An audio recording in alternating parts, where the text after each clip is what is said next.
السلام علیکم پیارے بچوں، میں حامد سر گورنمنٹ گرلز ہائی اسکول کلم آباد سے۔ ٹاپک نظم نئی تہذیب کلاس 9 کے لیے۔ تو پیارے بچوں، یہ جو نظم ہے نئی تہذیب، تو جو کتاب ہے، جو آپ کی ٹیکسٹ ہے، اس کو آپ اپنے سامنے رکھیے گا۔ جب بھی ہم پڑھتے ہیں، جب بھی ہم لکھتے ہیں، تو ٹیکسٹ کو اپنے سامنے رکھیے گا، کیونکہ اس کی آپ کو بہت ضرورت پڑے گی۔ جہاں سمجھ میں نہیں آئے تو GHS کلم آباد گروپ میں آپ لکھ سکتے ہو۔ وہاں کے کسی جگہ آپ کو اگر کنفیوژن ہے، کسی جگہ آپ کو سمجھ میں نہیں آئے، تو وہاں پہ آپ لکھیے گا، تو ہم کوشش کریں گے آپ کے جو سوالات ہوں گے ان کا جواب دینے کی۔ تو جو نظم ہے نئی تہذیب، اکبر اعلیٰ آبادی نے اس کو لکھا ہے۔ تو اس سے پہلے کہ ہم یہ نظم پڑھیں، یہ سبق پڑھیں، کچھ الفاظ ہیں، پہلے ان کے ہم معنی آپ کو بتائیں گے۔ پہلا ہے راہی ملک عدم ہونا، یعنی دنیا سے چلا جانا، مر جانا۔ اسی طرح ہے مغنی گانے والا، تقلید پیروی، بے تال و سم بے سرے۔ لغات الفاظ لغت کی جمع، یعنی جو ڈکشنری ہوتی ہے اس کو لغت بولتے ہیں۔ بازار کی باقا عام بول چال، زیر و بم موسیقی کی اصلاح۔ تو اس طرح یہ کچھ الفاظ ہیں اور اس کے معنی ہیں۔ تو پیارے بچوں، جو نئی تہذیب ہے، اس کا جو پہلا شعر ہے، یہ موجودہ طریقے راہی ملک عدم ہوں گے، نئی تہذیب ہوگی اور نئے سامان بہم ہوں گے۔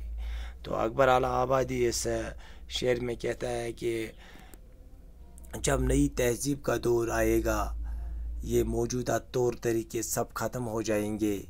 نئی تہذیب میں لوگوں کو نئی تہذیب کے مطابق زندگی گزارنے کے نئے سامان میسر ہوں گے اور میسر آ بھی جائیں گے۔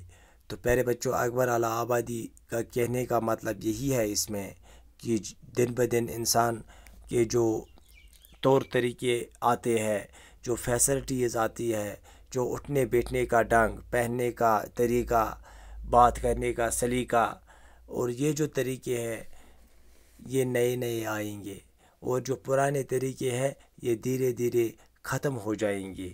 یعنی آپ جب اپنی زندگی پر بھی نظر ڈالو گے، یا میں اپنی زندگی پر بھی نظر ڈالوں گا، یا آج سے آپ 20 سال 30 سال پہلے جائیں گے، تو وہاں پہ آپ دیکھو گے جو ہمارا طور طریقہ تھا وہ ایک تھا، اور آج کا جو طریقہ ہے وہ دوسرا ہے۔ ایک دن ایسا بھی تھا کہ ہمیں اگر سری نگر جانا پڑتا تو 2-3 دن لگتے تھے، آج سے 20 سال 30 سال پہلے۔ تو آج یہ ہے کہ ہم گھنٹوں میں وہ سفر کرتے ہیں۔ اور اسی طرح اگر ہمیں آج کسی فارن ملک میں بھی جانا پڑے، یا کسی سٹیٹ میں بھی، ہندوستان کے ہم کسی بھی سٹیٹ میں جانا چاہیں گے، تو یہ سفر جو ہے ہم گھنٹوں میں طے کرتے ہیں، اور جس سفر کو کئی دن کئی مہینے لگتے تھے وہ سفر آج ہم دنوں میں کرتے ہیں۔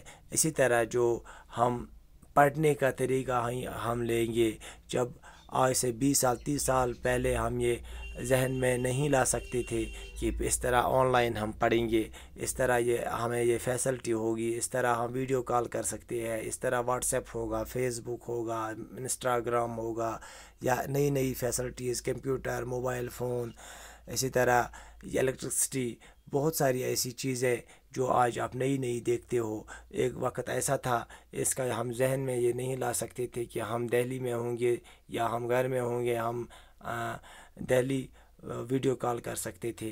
تو اسی طرح جو دور جو ہے وہ بدلتا رہتا ہے، نئے نئے طریقے آتے رہتے ہیں، اور نئے طریقوں کو ہمیں چاہیے کہ ہمیں جانچنا ہے، ہمیں سیکھنا ہے۔ اگر ہمیں ابھی بھی سیل فون یوز کرنا نہیں آتا ہے تو ہمیں چاہیے کہ ہم سیکھیں، کیونکہ زندگی جو ہے وہ سیکھنے کا ہی نام ہے، ہمیں آگے بڑھنا ہے۔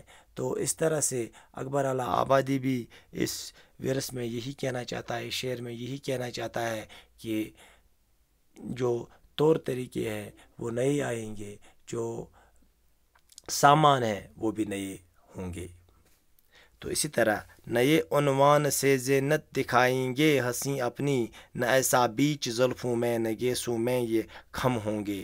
تو پیارے بچوں، آپ اپنی ٹیکسٹ، آپ اپنی بک کو سامنے رکھو اور اس کے بعد یہ دیکھو کہ نئے عنوان سے زینت دکھائیں گے حسین اپنی، نہ ایسا بیچ زلفوں میں نہ گیسوں میں یہ خم ہوں گے۔ عورتوں کے بناؤ، سنگار اور زینت کی نمائش کے انداز مختلف ہوں گے۔ ان کے بالوں میں اس نوعیت کے بیچ و خم نہیں ہوں گے جو ہمیں آج کل کی عورتوں میں دکھائی دیتی ہے۔ یعنی اگر ہم بات کریں گے فیشن کی، اس کے کہنے کا مطلب یہ ہے کہ جب ہم دیکھتے ہیں یہ جو بناؤ سنگار ہوتا ہے، جو عورتیں بناؤ سنگار کرتی ہے، جس کو آج ہم میک اپ کہتے ہیں، اور زینت کی نمائش کے انداز مختلف ہوں گے، یعنی دن بدن اس میں بھی چینج آ جائے گی، نئے نئے طور طریقے اس میں بھی آئیں گے جو آپ دیکھتے ہو۔ ان کے بالوں میں اس نوعیت کے بیچ بھی خم نہیں ہوں گے۔ یعنی جب ہم پاسٹ پہ نظر ڈالتے ہیں تو اس وقت ایک فیشن تھا، اور آج ہم دیکھیں گے تو آج جو ہے فیشن جو ہے آج گھنٹوں میں چینج ہوتا ہے، منٹوں میں چینج ہوتا ہے۔ تو اس طرح سے جو ہمیں آج کل کی عورتوں میں دکھائی دیتی ہے، یعنی آج ایک فیشن ہے، آج کی عورتیں ایک فیشن کرتی ہے، تو جو پرانے عورتیں ہوتی تھی وہ الگ فیشن کرتی تھی۔ یعنی رواج میں بھی چینج آ جاتا ہے، رواج میں بھی آپ کو چینج نظر آ جائے گا۔ تو اس طرح سے نہ خاتونوں میں رہ جائیں گے پردے کی یہ پابندی، نہ گھونگھٹ اس طرح سے حاجب روئے صنم ہوں گے۔ تو اس طرح سے عورتوں میں شرم و حیا باقی نہیں رہے گا۔ تو اسی طرح سے وہ پردے کو ضروری نہیں سمجھیں گے، بلکہ مغربی عورتوں کی طرح بے پردہ اپنے گھروں سے نکلیں گے۔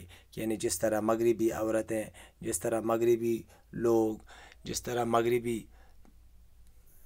لوگ کرتے ہیں، اسی طرح یہاں بھی یہ کلچر جو ہے، یہ تہذیب جو ہے، یہ دن بدن چینج ہو جائے گی، اور اسی طریقے سے یہاں بھی وہ سسٹم جو ہے وہ یہاں آئے گا۔ اور آج کے دور میں آپ دیکھتے ہو کہ ہم کاپی زیادہ کرتے ہیں مغربی لوگوں کی، چاہے وہ بالوں میں ہم وہ کلر کرتے ہیں، چاہے وہ ہمارے ڈریس پیٹرن کا معاملہ ہے، چاہے ہمارے اٹھنے بیٹھنے کا معاملہ ہے، چاہے وہ ہمارے پڑھنے کا طریقہ ہے۔ ہم کوشش کرتے ہیں کہ ہم مغربی لوگوں کی طرح دکھے، ہم مغربی لوگوں کی طرح اٹھے، ہم مغربی لوگوں کی طرح بیٹھے۔ تو آج سے کئی سال پہلے اکبر اعلیٰ آبادی نے اس کا ذکر کیا ہے، کیونکہ جو رائٹرز ہوتے ہیں ان کا ویژن، ان کی سوچ، ان کا جو دماغ ہوتا ہے وہ بہت ایڈوانسڈ ہوتا ہے، وہ پہلے سے ہی بتا دیتے ہیں کہ آگے کیا ہونے والا ہے۔ تو اس طرح سے اکبر اعلیٰ آبادی اس میں کہتا ہے اس شعر میں کہ اس میں نہ خاتونوں میں رہ جائے گی پردے کی یہ پابندی، یعنی جو دوپٹہ سر پہ ہونا چاہیے تھا وہ آج آپ خاص کر سٹیز میں آپ دیکھتے ہو، شہروں میں آپ دیکھتے ہو کہ جو عورتیں ہوتی ہیں وہاں وہ دوپٹہ جو ہے وہ کاندھوں پہ ہوتا ہے۔ حالانکہ بینگ مسلمز، ایک مسلمان ہونے کے ناطے ہمیں ایسا نہیں کرنا چاہیے تھا، کیونکہ ہمارے پروفٹ نے پہلے ہی اس بارے میں بہت کچھ کہا ہے جو ہم قرآنوں میں پڑھتے ہیں، حدیثوں کی کتابوں میں پڑھتے ہیں۔ ایسا ہمیں نہیں کرنا چاہیے، لیکن اکبر اعلیٰ آبادی کی یہ بات بالکل یہاں سوٹ ہو جاتی ہے۔ نہ خاتونوں میں رہ جائے گی پردے کی یہ پابندی۔ آج کل آپ دیکھتے ہو جو عورتیں ہوتی ہیں وہ ڈریس پیٹرن اس طرح پہنتی ہے کہ پہننا اور نہ پہننا ایک ہی بات ہوتی ہے۔ تو کہنے کا مطلب اکبر اعلیٰ آبادی کا بھی یہی ہے یہاں پہ کہ خاتونوں میں جو ہے پردے کی پابندی نہیں رہے گی، اور اس طرح سے بدل جائے گا انداز تباہ دور گردوں سے، نئی صورت کی خوشیاں اور نئے اسباب غم ہوں گے۔ زمانے کی گردش کے ساتھ ساتھ لوگوں کی طبیعتوں کے انداز بھی بدل جائیں گے، غموں اور خوشیوں کی وجہیں بدل جائے گی۔ یعنی نئی تہذیب کے آنے سے لوگوں کی نفسیات ہی بدل جائے گی۔ یعنی جو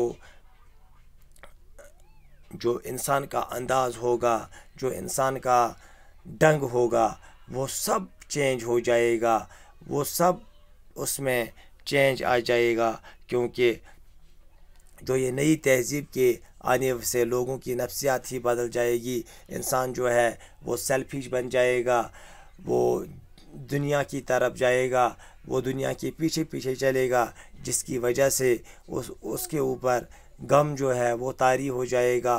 جو اس کا جو پہلے اس کا نیچر ہوگا وہ نہیں ہو جائے، وہ نہیں آئے، وہ جو ہے وہ اس میں چینج آ جائے گی۔ اس طرح سے زمانے کی گردش کے ساتھ لوگوں کی طبیعتوں کے انداز میں، یعنی طبیعت جو اس سے پہلے لوگوں کی تھی وہ چینج ہو جائے گی، اس میں چینج آ جائے گی۔ اس طرح سے اکبر اعلی آبادی اس میں یہی کہنا چاہتا ہے نئی تہذیب میں کہ لوگوں کے طور طریقے جو ہے وہ بدل جائیں گے، اور نئی تہذیب کے مطابق ہی لوگوں کو پھر زندگی گزارنی پڑے گی، کیونکہ اس میں بہت ساری فیسلٹیز بھی ہوں گی۔ تو اس طرح سے پیارے بچوں، یہ نظم جو ہے کچھ اشعار میں نے آپ کے سامنے پڑھے اور اس کی ہم نے تشریح کی۔ اگر کسی جگہ آپ کو سمجھ میں نہیں آئے تو GHS کلام آباد گروپ میں آپ لکھو گے، اور جب ہم پڑھائی کے دوران آپ کو ضروری ہے کہ آپ اپنی ٹیکسٹ اپنے پاس رکھیے گا۔ تو بہت بہت شکریہ، السلام علیکم۔